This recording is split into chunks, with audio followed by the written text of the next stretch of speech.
मी दादांना विनंती करतो की आम्हाला या ठिकाणी मार्गदर्शन करावं आणि स्टेजवरील सर्व मान्यवरांना विनंती की आपण स्थानपन्न व्हा आणि बाकीच्यांना विनंती सर्वांनी पाठीमागे व्हा.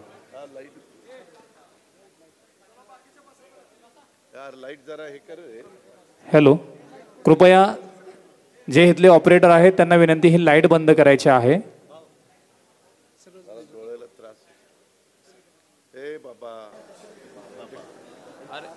थँक्यू.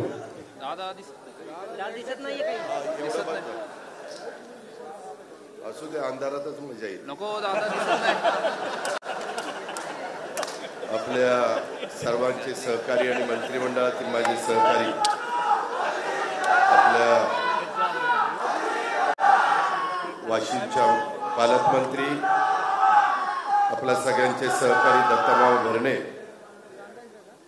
माजी आमदार पोपटराव गावडे, माजी जिल्हा परिषदेचे अध्यक्ष विश्वासराव देवकाते पाटील, अभिमन्यू जी होळकर, डॉक्टर शशिकांतजी तरंगे, घनश्याम बापू हाके, सुभाषराव माने, संजयराव पाटील, भारत सोनर, सुरेश पालवे, शिवाजीराव काळे, परमेश्वर कोळेकर, विनायक मासा, संतोष वाकसे, माधव निर्मळ, प्रताप पाटील, सुनील भगत, रवी हिवरे, आदित्य फत्तेपूरकर, मच्छिंद्र ठवरे, विठ्ठल पाटील, विष्णू माने, अक्षय शिंदे, रबदाडे मामा, विजय तमनवर, पांडुरंग वाघमोडे, अनेक महाराष्ट्राच्या वेगवेगळ्या भागातून आलेले, चांद्यापासून बांद्यापर्यंत वेगवेगळ्या भागातून आलेले सगळे माझे सहकारी बंधू भगिनी, ज्यांचा आज आपल्या सर्वांच्या साक्षीनं पुण्यश्लोक अहिल्यादेवी होळकर यांच्या त्रिशताब्दी जयंती उत्सवाच्या कार्यक्रमाच्या निमित्तानं एक सत्कार करण्यात आला.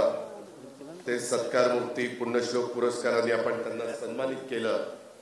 ते पुरस्कार सत्कार मूर्ती डॉक्टर नितीन वाघमोडेजी, ॲडव्होकेट चिमणराव डांगेजी, श्रीयुत दुळाभाऊ कोकरेजी, राहुल हजारेजी, अविनाश गोफणेजी, रेश्मा पुणेकरजी, वेताळ शेळकेजी, आपली कुमारी वैष्णवी तोरवे, अरुण पाडुळेजी, सर्व पत्रकार मित्र, आजचा कार्यक्रम अतिशय चांगल्या प्रकारे पार पाडण्याच्या करता डॉक्टर आमच्या शशिकांत तरंगे आणि त्यांच्या सगळ्या सहकाऱ्यांना ज्यांनी ज्यांनी साथ दिली ते सगळे म्हणजे बंधू भगिनी आणि तरुण मित्रांनो, सुरुवातीलाच मी युगपुरुष छत्रपती शिवाजी महाराज, स्वराज्य जननी जिजाऊ माँसाहेब, स्वराज्य रक्षक छत्रपती संभाजी महाराज, छत्रपती राजर्षी शाहू महाराज, क्रांतीसूर्य महात्मा ज्योतिराव फुले, भारतरत्न डॉक्टर बाबासाहेब आंबेडकर, राजमाता पुण्यश्लोक अहिल्यादेवी होळकर, क्रांतीज्योती सावित्रीबाई फुले, अण्णाभाऊ साठे, मौलाना आझाद, या सगळ्या महामानवांना मी सुरुवातीला अभिवादन करतो. पुण्यश्लोक अहिल्यादेवी होळकर यांची त्रिशताब्दी जयंती उत्सव आपण महाराष्ट्रामध्ये अतिशय मोठ्या दिमागदारांनी त्या ठिकाणी साजरा केला आणि अनेक ठिकाणी कार्यक्रम चालले, पुढेही कार्यक्रम होतील. चौंडी हे जामखेड तालुक्यातलं त्यांचं गाव जिथं राजमाता जन्माला आल्या आणि तिथं जन्माला आल्यानंतर पुढचा सगळा त्यांचा कारकीर्द इथं आल्यानंतर सुरुवातीलाच ह्या सभागृहामध्ये लोकशाहीर अण्णाभाऊ साठे स्मारक भवनामध्ये आपण डावीकडेच त्या सगळ्या साधारण नवीन पिढीला पण पुण्यश्लोक अहिल्यादेवी होळकरांचा जन्म झाला कधी आणि एकंदरीत त्यांची कारकीर्द 70 वर्षाची जी घडली, काय काय प्रसंग त्यांच्यावर आले, कसे कसे आले, कुठल्या कुठल्या प्रसंगाला त्या सामोरे गेल्या, कोणती कोणती कामं त्यांनी केली, कशा पद्धतीनं संपूर्ण देशामध्ये त्यांनी वेगवेगळ्या पद्धतीनं स्वतःच्या खर्चातनं कामं केली. म्हणजे ज्यावेळेस एखाद्या राजमाता असतात, एखादा राजा असतो, त्यावेळेस त्या सगळ्या जनतेचा जो पैसा असतो त्याच्यातनं ती कामं केली जातात. परंतु पुण्यश्लोक अहिल्यादेवी होळकरांच्या बाबतीमध्ये तसं घडलं नाही आजचा दिवस आपल्या सर्वांच्या दृष्टीने तसा बघितलं तर अतिशय आनंदाचा अशा प्रकारचा दिवस आहे. महिला सामर्थ्यवान होण्यासाठी ज्या राजमाता पुण्यश्लोक अहिल्यादेवी होळकरांनी कार्य केलं त्यांचा आपण हा त्रिशताब्दी जयंती उत्सव साजरा करतोय. विविध क्षेत्रातील त्या निमित्तानं मान्यवरांचा पण आपण समाजरत्न या नात्याने पुण्यश्लोक पुरस्कारांनी त्यांना सन्मानित केले आणि दिमागदार अशा प्रकारचा कार्यक्रम हा आतापर्यंत पार पडलेला आहे. त्याबद्दल आमच्या राष्ट्रवादी काँग्रेस पक्षाचे प्रवक्ते आणि धनगर समाज ऐक्य परिषदेचे अध्यक्ष डॉक्टर शशिकांत तरंगे आणि त्यांच्या सगळ्या टीमचं मी मनापासून अभिनंदन करतो. त्यांचं मनापासून स्वागत देखील आपल्या सर्वांचं करतो आणि पुढच्या वाटचालीच्या करता त्यांना शुभेच्छा देखील देतो. आपल्या सर्वांना कल्पना आहे की पुण्यश्लोक अहिल्यादेवी होळकर यांचं यंदाचं त्रिशताब्दी जयंती वर्ष आहे. आम्ही सगळ्यांनी पुण्यश्लोक अहिल्यादेवी होळकरांच्या गावी जन्मगावी कॅबिनेट आमच्या मुख्यमंत्र्यांनी घेतली. एकनाथरावजी, मी आणि बाकीचे सगळे मान्यवर तिथं हजर होतो आणि ती बैठक आम्ही पार पाडली. आत्ताच्या पुरवणी मागण्यामध्ये देखील तिथं एक चांगल्या प्रकारची सूतगिरणी झाली पाहिजे. तिथं पुण्यश्लोक अहिल्यादेवी होळकरांचं देखील अतिशय उच्च प्रतीचं एक सगळ्यांना आदर्श वाटावं, सगळ्यांना तिथं सतत जाऊन तिथं नतमस्तक व्हावं अशा पद्धतीचं स्मारक हे करण्याच्या करता आतापर्यंत तिथं आमचे अण्णासाहेब डांगेंनी पुढाकार घेतला, इतर मान्यवरांनी पुढाकार घेतला, काही गोष्टी तिथं झाल्या नाही असं नाही. पण आता लोकांच्या अपेक्षा बदललेल्या वाढलेल्या आहेत आणि त्याच्यातून ते अतिशय उत्तम दर्जाचं अनेक महापुरुषांची स्मारकं होत आहेत, अनेक तिथं स्त्रियांची स्मारकं होत आहेत आणि त्याच्यात हे स्मारक तेवढंच त्यांच्या नावाला साजेचं स्मारक हे तिथं झालं पाहिजे अशा प्रकारची आपल्या सगळ्यांची भावना आहे. राज्य मंत्रिमंडळाची देखील तशा प्रकारची अपेक्षा आहे आणि म्हणून तो निर्णय आपण त्या दिवशी घेतलेला आहे. त्यांचं हे त्रिशताब्दी जयंती वर्ष साजरं करत असताना त्यांचं कार्य, त्यांचा विचार आजही राज्य व्यवस्थेला मार्गदर्शक आहे. पुण्यश्लोक अहिल्यादेवी होळकर यांनी न्यायदानाची आदर्श अर्थव्यवस्था अतिशय भक्कमपणे उभी केलेली, अन्यायग्रस्तांना न्याय देण्याचं कार्य हे त्यांनी त्या काळामध्ये केलेलं. त्यांच्या प्रजाहितदक्ष राज्य कारभाराचा आदर्श समोर ठेवूनच आम्ही हे सरकार चालवतोय. मी ज्या पक्षाचा आज अध्यक्ष म्हणून काम करतोय आम्ही देखील त्याच विचारांनी समाजाला पुढे नेण्याचा प्रयत्न करतोय. शेवटी सर्व जाती धर्माला आपल्याला न्याय कसा देता येईल, सर्वांना आपल्याला बरोबर घेऊन कसं जाता येईल, त्याच्यामध्ये सगळ्यांच्या मध्ये जातीय सलोखा कसा निर्माण करता येईल हा प्रयत्न पुण्यश्लोक अहिल्यादेवी होळकरांनी पण केला. शाहू फुले आंबेडकरांचा त्यांनी पण त्यांच्या काळामध्ये तोच विचार जनतेच्या मनामध्ये कृतीमध्ये बिंबवण्याचा आणि आणण्याचं काम केलेलं आहे. आज देखील केंद्र सरकार, राज्य सरकार वंचितांच्या कल्याणासाठी जे काम करत आहे तोही आदर्श पुण्यश्लोक अहिल्यादेवी होळकरांनी जो घालून दिलेला आहे त्याच पद्धतीनं झाला. पुण्यश्लोक अहिल्यादेवींनी जवळपास 28 वर्ष राज्यकारभार केला आणि त्यांनी जर बघितलं तर फक्त राजकीय नव्हे तर सामाजिक, आर्थिक, धार्मिक आणि सांस्कृतिक क्षेत्रामध्ये क्रांती घडवलेली आपण सगळ्यांनी पाहिलेली आहे. आणि ही सगळी क्रांती त्यांनी घडवत असताना आपण एक गोष्ट ध्यानामध्ये घ्या की कुठल्याही परिस्थितीत त्यांनी ज्या प्रकारे त्या काळामध्ये मंदिराचं पुनरुज्जीवन केलं, घाटांचं बांधकाम केलं, धर्मशाळांची उभारणी केली, 12 आज देखील त्या 12 आम्ही आता ते सगळी कामं त्यांच्या काळामध्ये झालेली काही कामाची थोडी दुरावस्था झालेली आहे, दुर्लक्षित झालेली आहे. ती सगळी कामं आम्ही त्यांच्या त्रिशताब्दी जन्मोत्सवाच्या निमित्तानं हातामध्ये घेतलेले. माझी तुम्हाला विनंती आहे, तुम्ही सगळेजण बघताय आज पण मी इथे येत असताना मला मामांनी सांगितलं होतं की दादा 12:30 वाजता या. मला पहिल्यांदा तो कार्यक्रम 11 वाजता सांगितला. मी म्हटलं पत्रिकेत तर 11 वाजता आहे. नाही, लोक जमण्याकरता 11 टाकलंय, परंतु तुम्ही मात्र 12:30ला या. म्हटलं 12:30 फार लांब होतं, मी 12ला यायचा प्रयत्न करतो. मित्रांनो, मी वेळेचा पक्का आहे. माझे अनेक बारामतीकर इथं आहेत किंवा इंदापूरकर इथं आहेत. माझ्या आजूबाजूच्या भागामध्ये मला गेले अनेक वर्ष काम करत असताना पाहिलेले बरेच मान्यवर इथं आहेत. आज पण मी सकाळी 5:45ला मी हिंजवडीला गेलो.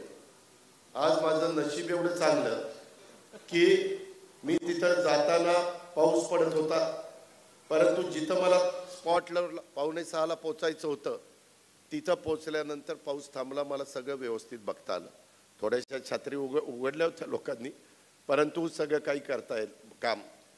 शेवटी घेतलेलं हातातलं काम. माझी तुम्हालाही सगळ्यांना विनंती आहे, तुम्ही अनेक क्षेत्रातले, कोण माझ्या बीड जिल्ह्यातनं आलंय, कोण माझ्या सोलापूर जिल्ह्यातनं आलंय, सांगली जिल्ह्यातनं आलंय, कोल्हापूर जिल्ह्यातनं आलंय, पुणे जिल्ह्यातले, अहिल्यानगर जिल्ह्यातले, अनेक सगळ्या जिल्ह्याच्या कानाकोपऱ्यातनं तुम्ही आलाय.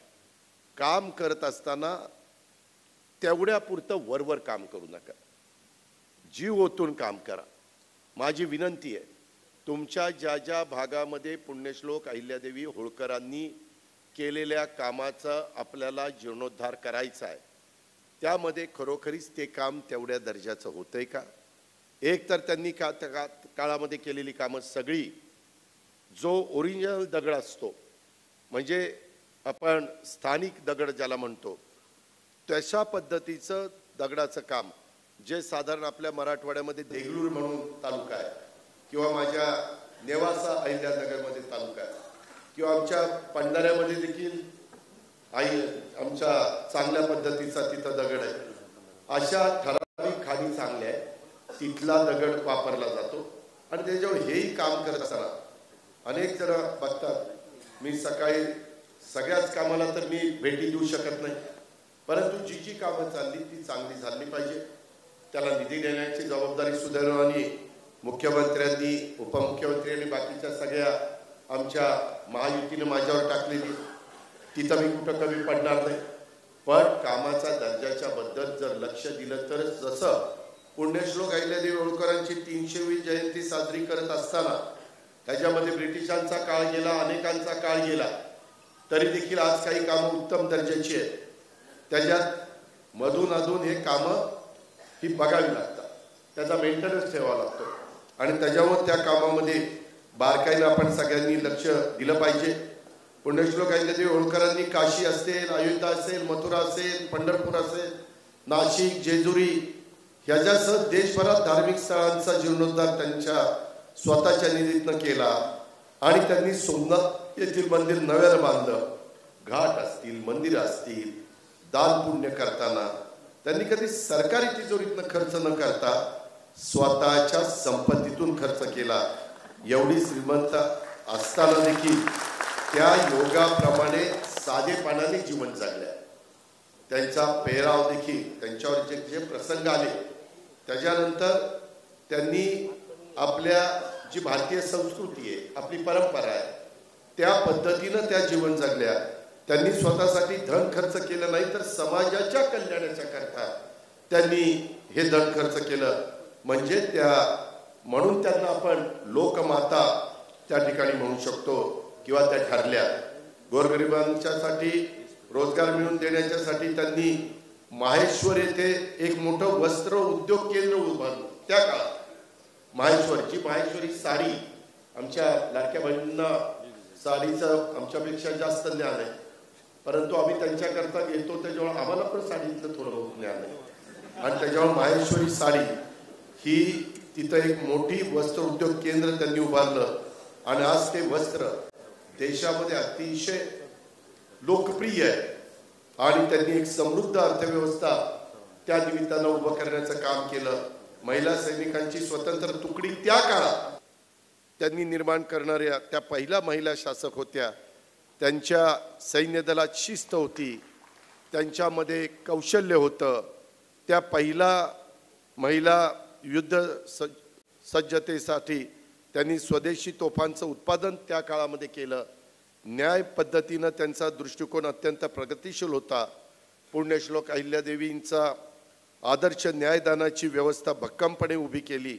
मागाशी बोलत असताना डॉक्टर शशिकांत तरंगेंनी किंवा आमच्या स्वतः मामांनी पण दत्तामामांनी काही अपेक्षा इथं व्यक्त केलेल्या आहेत.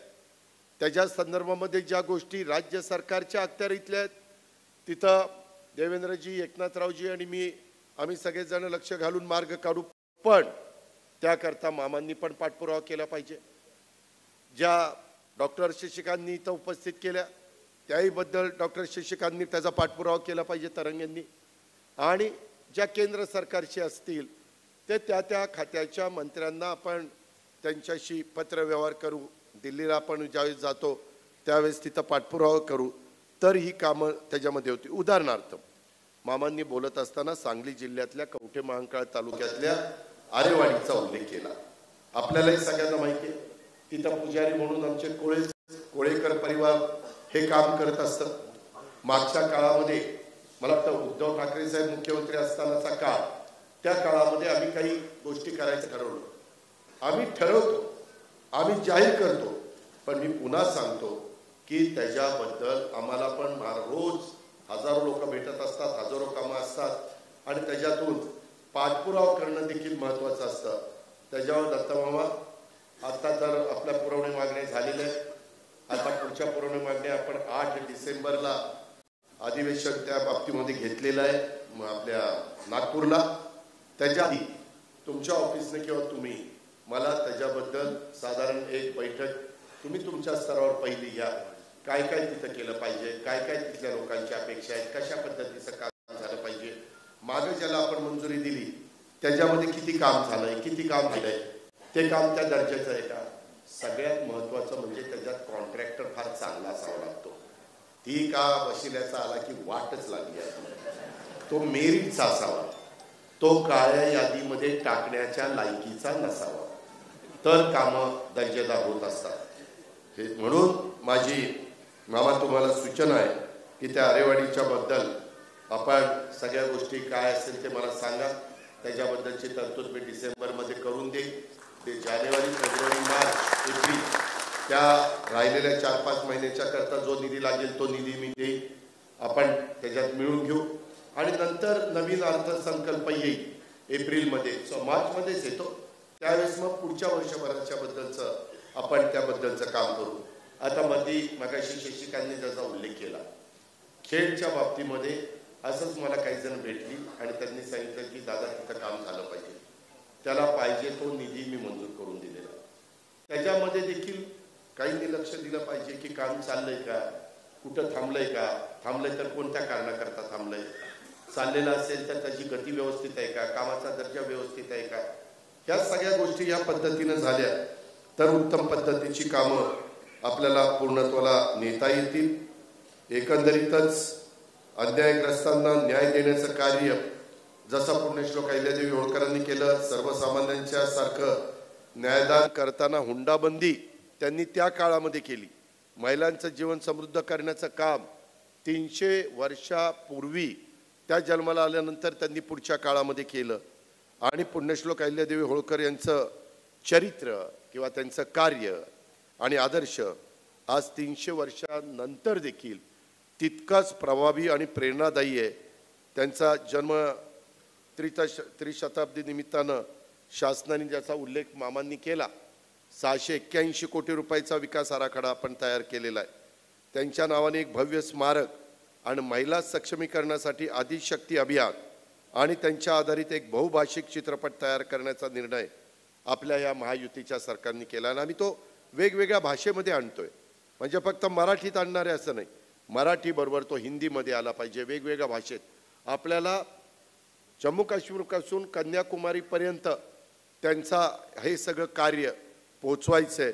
म्हणून त्या ठिकाणी त्या भाषेमध्ये आपण पोचवण्याचा तो प्रयत्न करणार आहे आणि या माध्यमातून ते देशभरापर्यंत त्यांचं कार्य पोचवण्याच्या करता निश्चितपणे हे महायुतीचं सरकार यशस्वी होईल याबद्दल माझ्या मनामध्ये तीळमात्र शंका नाही.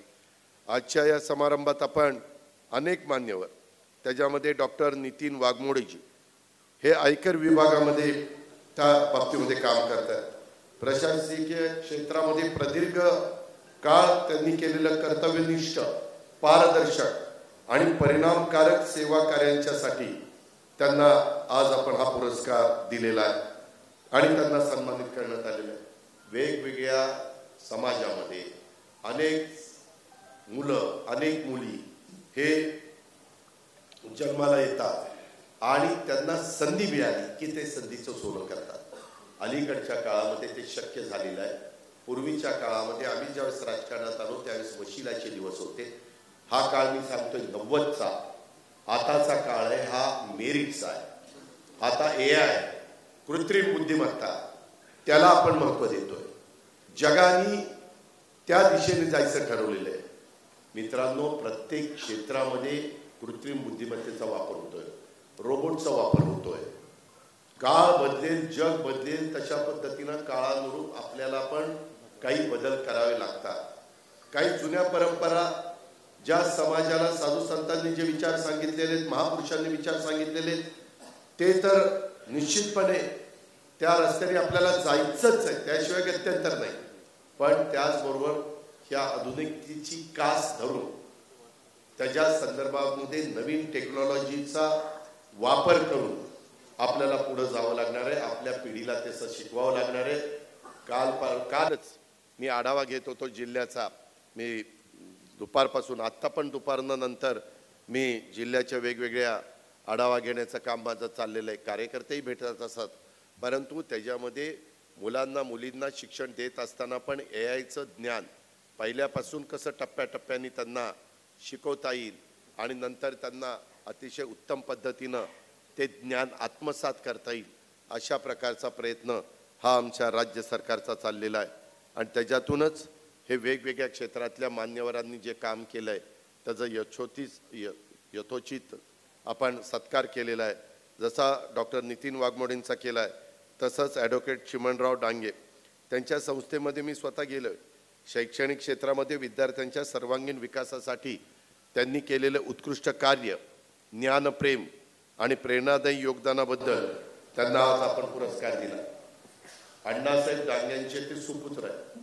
अण्णासाहेबांनी पण सुरुवातीच्या काळामध्ये त्यावेळेस आपला समाज थोडासा मागासलेला होता, त्याकरता त्यांनी त्यांच्या परीने प्रयत्न केला. शिवाजीराव शेंडे साहेबांनी केले, अनेक मान्यवरांनी त्याबद्दलचे प्रयत्न केलेले आपल्याला सगळ्यांना माहिती आहे. आता नवीन बाबतीमध्ये देखील ती कामं आपल्याला पुढे न्यायची. परंतु या सगळ्या गोष्टी करत असताना ॲडव्होकेट चिमणराव डांगेंची संस्था पण अतिशय उत्तम अशा प्रकारची संस्था आहे. त्यांचं काम, त्यांचं कार्य, स्वतः अण्णांचं त्यांना असणारं मार्गदर्शन आणि त्यांनी घेतलेलं वकिलीचं शिक्षण, या सगळ्यातून ते त्याचा वापर समाजाच्या भल्याकरता सर्वांच्याच करता करतायत. त्यांचंही मी मनापासून अभिनंदन करीन. धुळाभाऊ कोकरे कृषी क्षेत्रामध्ये शेतीच्या क्षेत्रात नवीन प्रयोग करणं, शाश्वत तंत्रज्ञानाचा वापर आणि शेतकऱ्यांचे जीवनमान उंचावण्याच्यासाठी केलेले त्यांचे सततचे प्रयत्न, अशा प्रकारचं जे काम आहे. काळ्या आईची विमानी इतबारे सेवा करत असताना त्यांनी जरी शिक्षण कमी असलं तरी देखील त्यांनी त्याच्यामध्ये जो अनुभव आपल्यापेक्षा जास्त उन्हाळे पावसाळे बघितलेले असल्यामुळं त्यातल्या क्षेत्रातलं काम नवीन शेतकरी पुत्रांनी पण आदर्श घ्यावा अशा पद्धतीचा आहे आणि म्हणून त्यांचाही आपण यथोचित सत्कार केलेला आहे.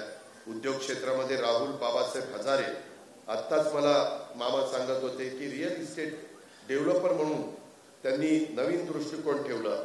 भक्कम अशा प्रकारचं त्यांचं नियोजन आहे आणि शहरी विकासात दिलेलं योगदान अतिशय उल्लेखनीय अशा प्रकारचं त्यांचं कार्य आहे. खारघर वगैरे परिसरामध्ये देखील त्यांचं काम चाललेलं आहे, त्याचा उल्लेख मला मगाशी मामांनी सांगितलेला आहे.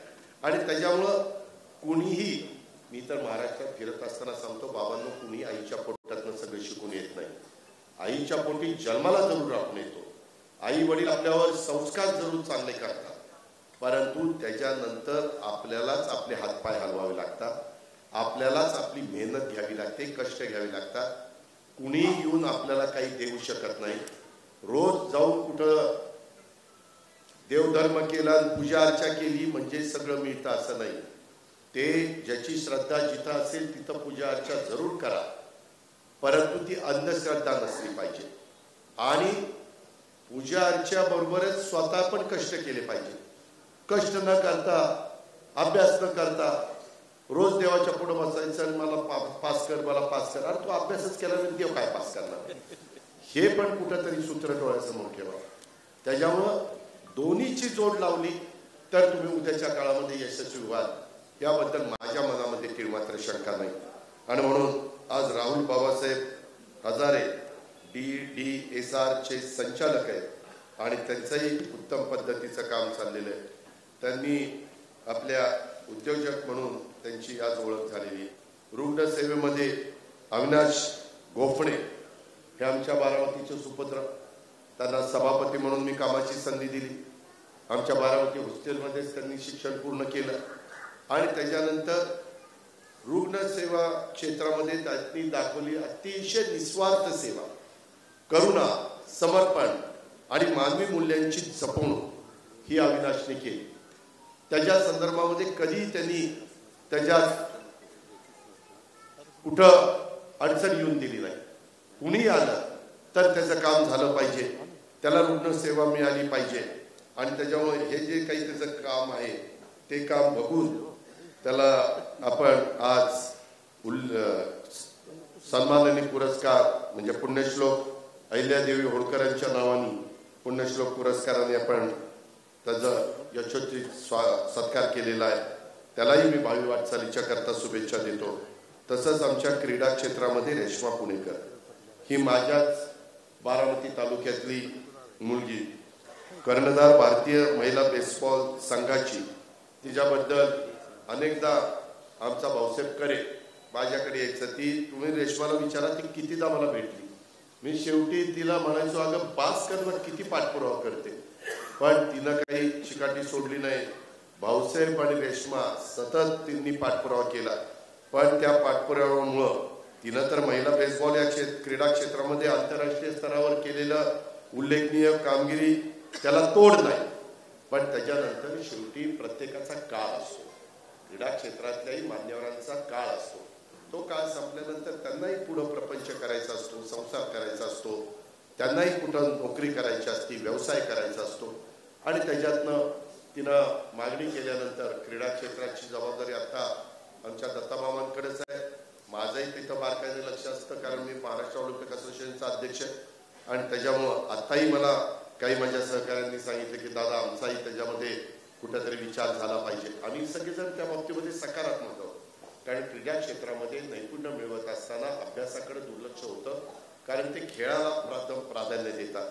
त्यावेळेस त्यांना आपण निश्चितपणे एक वेगळी ट्रीटमेंट दिली पाहिजे, ह्याच्याबद्दल कुणाचंच आमचं दुमत नाही. आणि त्याच्याकरता आम्ही 5% जागा सर्व क्षेत्रामध्ये शासकीय निमशासकीय अशा राखीव ठेवलेल्या आहेत.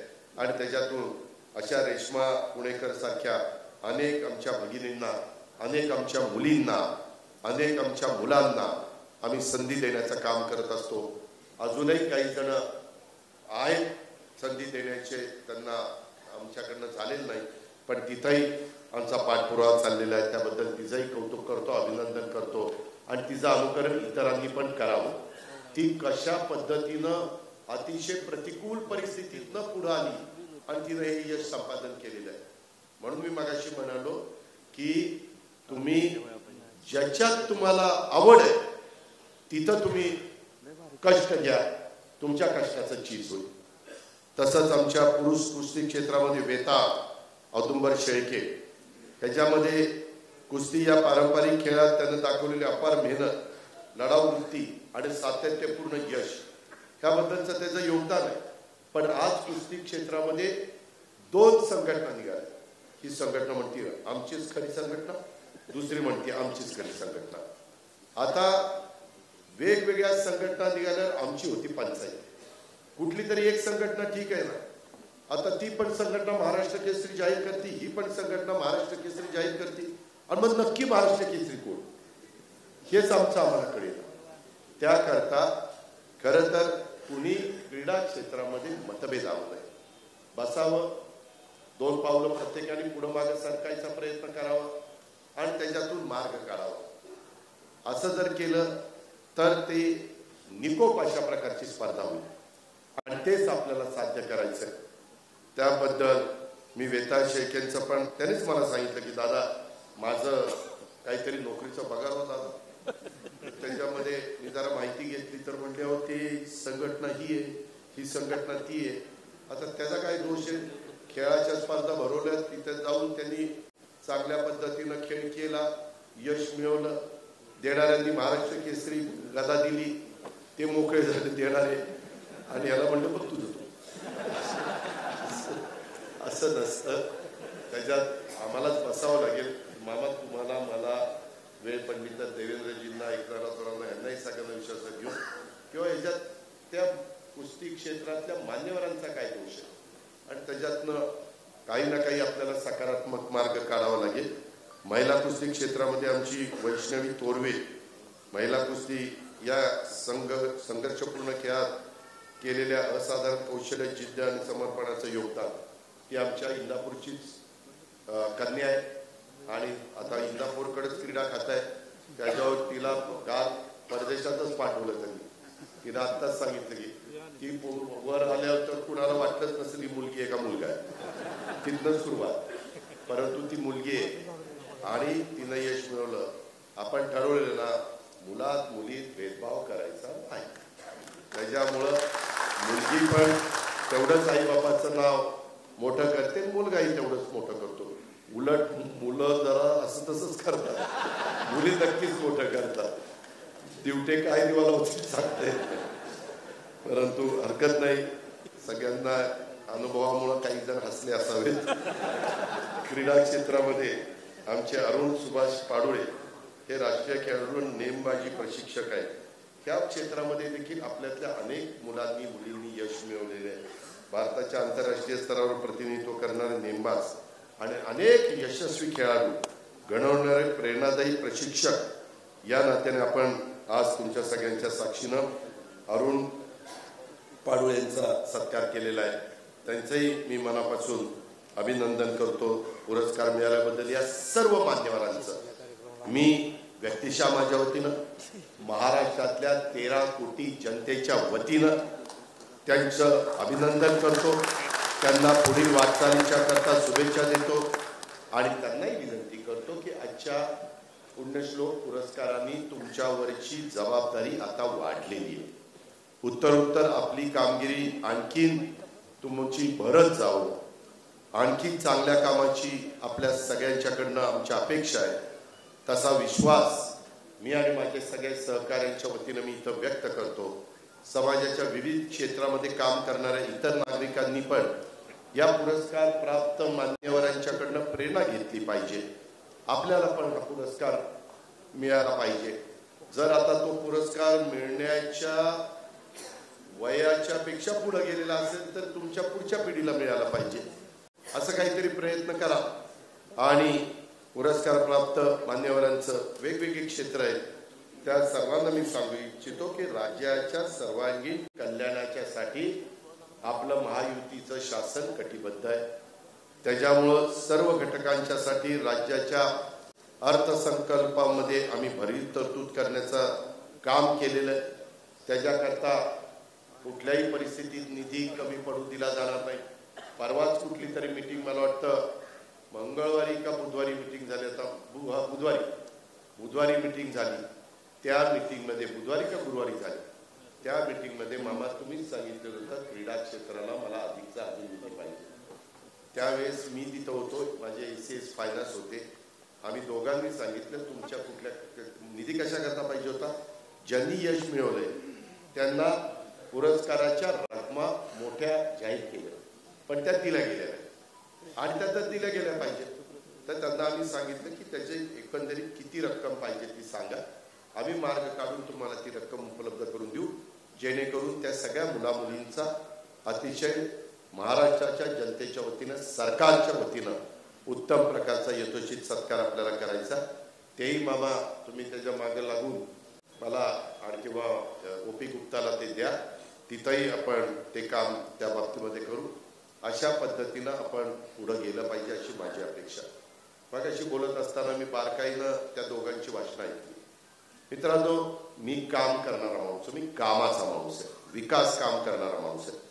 बाकीचे कोण कुणाला त्या ठिकाणी मामांनी फळा ज्या झाडाला फळं असतात त्याला दगड मारतात। मला कुणावर टीका टिप्पणी करायची नाही। मला स्वतःला माहिती आहे, मी जसा जन्माला आलो, मला जसं कळायला लागले तेव्हापासून मी काटेवाडीमध्ये, बारामतीमध्ये जिथं जिथं वाढलो, लहानाचा मोठा झालो, तिथं कुठंही मी कधी जातीभेद कधी केला नाही। मला चांगलं आठवतंय, आता इथं नाना देवकाते बसलाय, त्याचा आज हयात नाही तो उत्तम देवकाते, तो त्याचा भाऊ, तो माझ्या वर्गात होता। खोटं नाही सांगत मुलांनो, आम्हाला कधी पण याच्यातल्याही बऱ्याच जणांचा तो अनुभव असेल, आम्हाला कधी वर्गात बसल्यानंतर माहिती नसायचं हा अमक्या जातीचा तो तमक्या जातीचा, सगळे आपण मुलं, सगळे आपण मुली, ह्या पद्धतीनं आम्ही लहानाचे मोठे झाले। आत्ता बोलत असताना पुन्हा त्यांनी पुणे येथे वसतिगृहाबाबत बोला, माझं स्वतःचं मत सांगतो, तुम्हाला कदाचित पटणार नाही। मी ज्यावेळेस काम करत असतो, मी कॅबिनेटला, दत्ता मामा इथं साक्षीला आहे, मी कॅबिनेटला पण अख्ख्या कॅबिनेटला सांगितलं का आपण नेहमी शिवशाहू फुले आंबेडकरांची विचारधारा, सर्व जाती धर्माच्या लोकांनी एकत्र काम केलं पाहिजे, आणि आपणच हे ओबीसीचं हॉस्टेल, हे मागासवर्गीयांचं हॉस्टेल, हे शेड्यूल्ड ट्राईब लोकांचं मुलांचं हॉस्टेल, हे जो काही भेदभाव करतो, सगळेजण एकाच हॉस्टेलमध्ये, एखादं हॉस्टेल बांधलं तर ओपन कॅटेगरीमधल्या 40% मुलं तिथं घ्या, मुली घ्या, तिथं 40% ओबीसी मधले मुलं मुली घ्या, 20% राहिलेले अल्पसंख्याक आणि मागासवर्गीय अशी मुलं मुली घ्या, सगळ्यांना एकत्र करून वाढवा ना, त्यांना तिथं एकत्रपणे बसवा ना।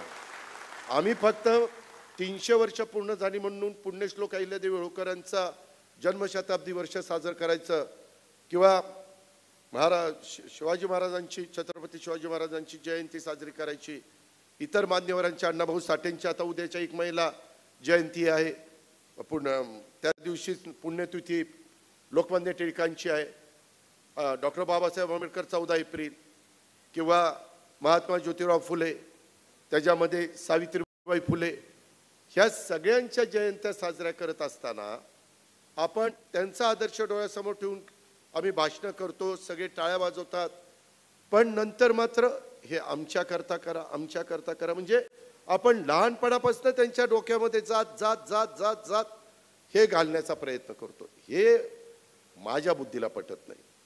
शेवटी मी बहुमताचा आदर करणार आहे, त्याच्याबद्दल दुमत माझं अजिबात नाही। मागाशी त्या गोष्टीचा उल्लेख माझ्या आधीच्या वक्त्यांनी केला म्हणून मी त्याचा पुन्हा पुन्हा पुनरुच्चार करून तुमच्या सगळ्यांचा वेळ घेऊ इच्छित नाही, पण कुठेतरी त्याच्यात आता मी तुम्हाला सांगतो, त्या फार मोठ्या मोठ्या संस्था हे असतात, त्यांची फी पण मोठी असते। मर्सिडीज बेन्झ स्कूल पूर्वी होतं, आता मला वाटतं ते कोणीतरी टेक ओव्हर केलं। ह्या मोठ्या मोठ्या स्कूलमध्ये जे इंटरनॅशनल स्तरावरचे असतात, त्याच्यामध्ये काही भारतीय मुलं ठेवतात, काही जर्मनीतली मुलं मुली ठेवतात, काही अमेरिकेतली मुलं मुली ठेवतात, काही साऊथ आफ्रिकेची ठेवतात, म्हणजे त्यांना प्रत्येकाला त्यांचं त्यांचं त्याच्यातनं ओळखी व्हाव्यात, त्याच्यातनं मैत्री व्हावी, त्याच्यातनं एकमेकाचे साधारण काय विचार असतात ते त्यांना समजून घेता यावेत, ह्या पद्धतीच्या गोष्टी असतात। आणि ते आज खऱ्या अर्थाने शेवटी कुणी काढलंय आता जातभेद कुणाला माहिती, शेवटी सगळे हाडामासाचीच माणसं आहेत, सगळ्यांचं रक्त लालच आहे, कुणाचं काय असं वेगळ्या कलरचं रक्त नाही। पण अलीकडच्या काळामध्ये ह्या गोष्टी काही काहींनी तर ठराविक महापुरुष किंवा स्त्रिया वाटूनच घेतात, हे आमचे, अरे हे सगळ्यांची आहेत ना बाबा, आमचे कशाचे आमचे, हे सगळे महापुरुष किंवा राजमाता जिजाऊ, पुण्यश्लोक अहिल्यादेवी होळकर, सावित्रीबाई, क्रांतिज्योती सावित्रीबाई फुले किंवा रमाई माता, हे सगळ्यांचे आहेत, महाराणी ताराबाई, सगळे ह्या विचार आपण कधी करणार का नाही? हे कुठंतरी ह्या गोष्टीचा विचार मला इथं सगळ्यांना हे पटणार नाही हे मलाही कळतं, त्याच्यावर वेगवेगळ्या पद्धतीने चर्चा पण होईल, वेगवेगळी चॅनल। अजित पवार आज असं बोलले, तुमचं मत काय, तुमचं मत काय? मग काहीतरी त्यांच्या मनात वेगळं आलं असेल म्हणून ते बोलता, माझ्या मनात काही वेगळं नाही, मी सरळ मार्गे शब्दाचा पक्का आहे, स्पष्ट बोलणार आहे, माझ्या मनात कुठलंही छक्केपंजे नसतात. त्याचा अनुभव अनेक मान्यवरांनी त्या बाबतीमध्ये घेतलाय.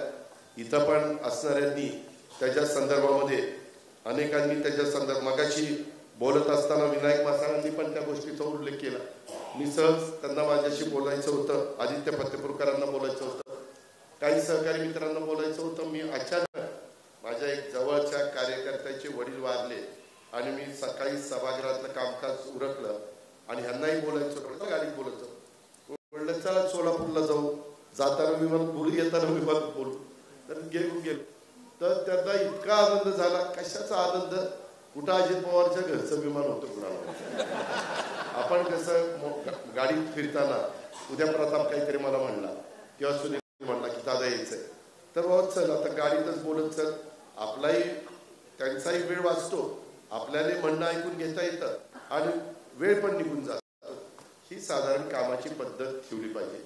काही जण इतके शाणे, पैसा आलाय सगळं आलंय पण गाडीत एकटेच बसणार, गॉगल बिगल लावणार, ड्रायव्हर शेजारी ते फोन असा स्टाईल काय मारणार, अरे माग बसवूनच 4 कार्यकर्ते तर तुला किंमत आहे.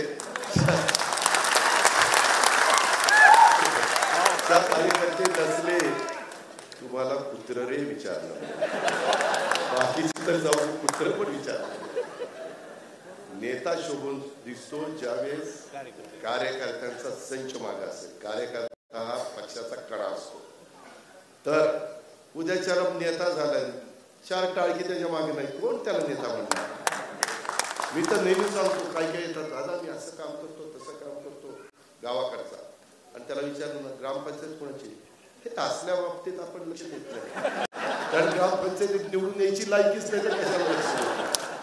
किंवा काही तालुक्यात मी असं करतो, मला हे दिलं पाहिजे ते दिलं पाहिजे, तालुक्यातलं काही माहिती नसतं.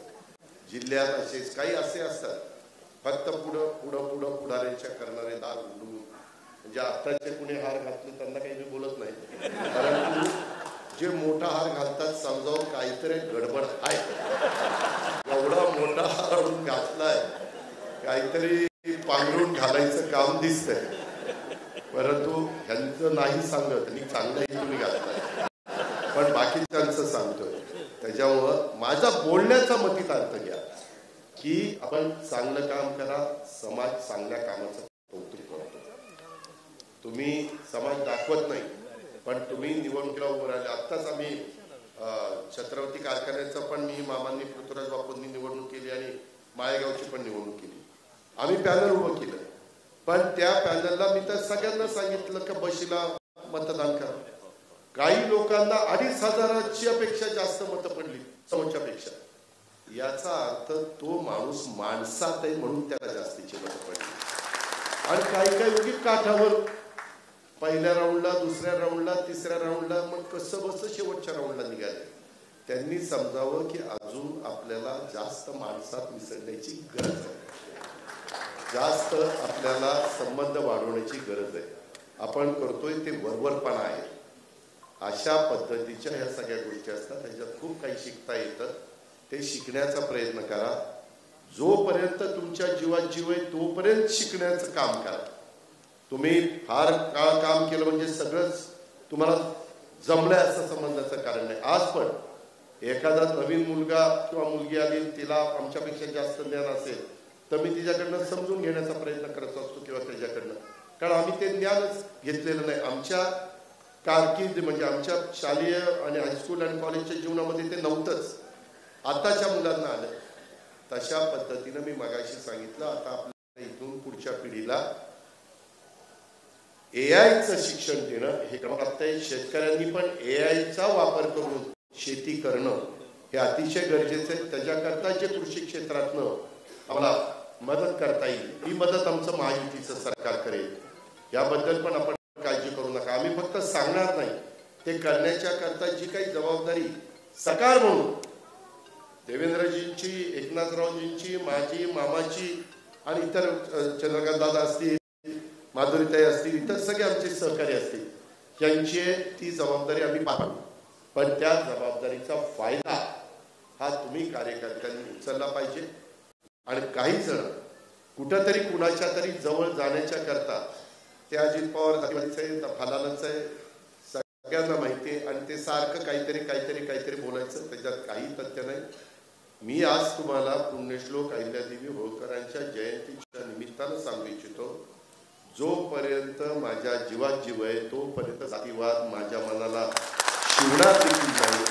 शेवटी सगळी माणसं मला सारखी आहेत, सगळी मुलं मुली मला सारखी आहेत. कुठल्याही जाती धर्मामध्ये एखादा चांगल्या प्रकारचं यश मिळवणारा मुलगा मुलगी तो माझ्याकडे आणि त्याला कुठं मदत लागत असेल तर केव्हाही मी माझे सहकारी, माझा पक्ष त्याकरता सगळ्या काही गोष्टी करण्याच्या करता तयार आहोत. याबद्दलची पण खात्री मी आज आपल्या सगळ्यांना देतो. डॉक्टर शशिकांतनी अतिशय एक चांगल्या आगळा वेगळा एक चांगला कार्यक्रम घेतला. या कार्यक्रमाच्या करता मला पण सांगत होते, दादा वेळ द्या, दादा वेळ द्या. त्याच्यामध्ये त्यांनी आता मी मगाशी जाती धर्माचं सांगितलं, त्याच्यामध्ये बंधू भगिनींनो, जिथं धर्म आहे तिथं न्याय आहे आणि तोच माझा मार्ग आहे हे सांगण्याचं काम 300 वर्षापूर्वी पुण्यश्लोक अहिल्यादेवी होळकरांनी केलं. धर्म हाच राजधर्म आहे आणि प्रजाची सेवा हीच माझी पूजा आहे. प्रजामध्ये सगळ्या जाती धर्माचे लोक होते हे पुण्यश्लोक अहिल्यादेवी होळकरांनी 300 वर्षापूर्वी सांगितलेलं आहे. हे आपण सगळ्यांनी लक्षामध्ये घेतलं पाहिजे. कठीण परिस्थितीत त्या स्थिर राहिल्या आणि सतत जनसेवेकरताच कार्यरत राहिल्या. त्यांच्या पती यांचा युद्धात मृत्यू झाला, परंतु त्याच्यानंतर त्यांच्या सासऱ्यांचं निधन झालं. परंतु राज्याचा कारभार हाती घेतल्यानंतर त्यांनी कधी खचून गेल्या नाही. त्यांनी सतत चांगलं काम केलं. वीरांनी मरणाला घाबरावं का, मला युद्धात रणांगणावर वीरमरण आलं तरी चालेल, परंतु कर्तव्यापासून मी कधी मागं हटणार नाही, हे त्या काळामध्ये पुण्यश्लोक अहिल्यादेवी होळकरांनी सांगितलेलं होतं. आणि तो आदर्श ठेवून मित्रांनो आपल्याला सगळ्यांना पुढे जायचं आहे. ही गोष्ट कदापि आपण विसरू नका. आणि त्यांनी चांगला शासक तोच असतो जो धर्म, जात आणि वर्ण असा भेदभाव न करता आपल्या जनतेसाठी काम करतो. हे अजित पवार सांगत नाही, पुण्यश्लोक अहिल्यादेवी होळकरांनी सांगितलं. हे कायम तुमच्या स्मरणात ठेवा. एवढंच सांगतो आणि या ठिकाणी थांबतो. जय हिंद, जय महाराष्ट्र.